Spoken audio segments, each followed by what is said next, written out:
Good evening. My name is Amy, and tonight we're going to be discussing heartworm disease in dogs.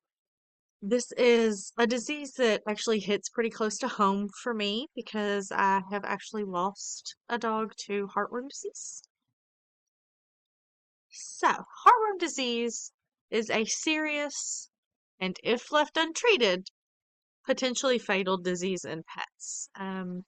It is caused by a foot-long worm that lives in the heart, lungs, and blood vessels of the affected pet. All right, we're not going to stay on this image for too long. This is an image of what a cluster of heartworms looks like zoomed in. All right, that's enough of that picture. We're moving on.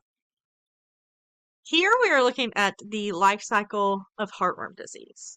Since we're discussing dogs in this presentation, we're going to focus on the left side of the life cycle, which is the dogs. So,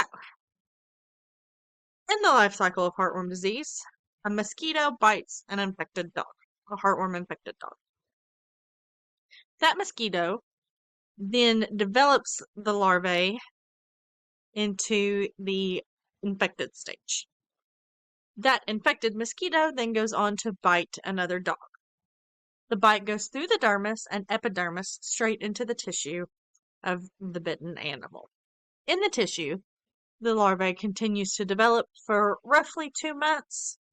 Once the larvae has developed, it enters the bloodstream where it will live and reproduce for years. During this developing stage, that is when the prevention is most effective. Once the larvae has entered the bloodstream, that's when treatment is required. So once it hits the bloodstream, that's when we start to see the clustering of the heartworms, like in the picture I showed previously. And once they bunch up, they start to migrate to the heart and the lungs, and they mound up and get so big that that's what causes the heart disease. So, if left untreated, the number of heartworms increase until the lasting damage is done to the heart, lungs, and arteries. So, the earlier it is detected, the more likely it is that the pet will recover, which is why it's so important for us to discuss this disease. Heartworm disease is easily prevented with oral medication, subcutaneous injections, or topical medications, along with yearly blood work to monitor for testing for infection. So, is heartworm disease acute or chronic? The answer is yes. It is both. Depending on the presence of adult worms and lesions on the lungs is what determines if it is an acute infection or chronic ongoing infection of heartworms.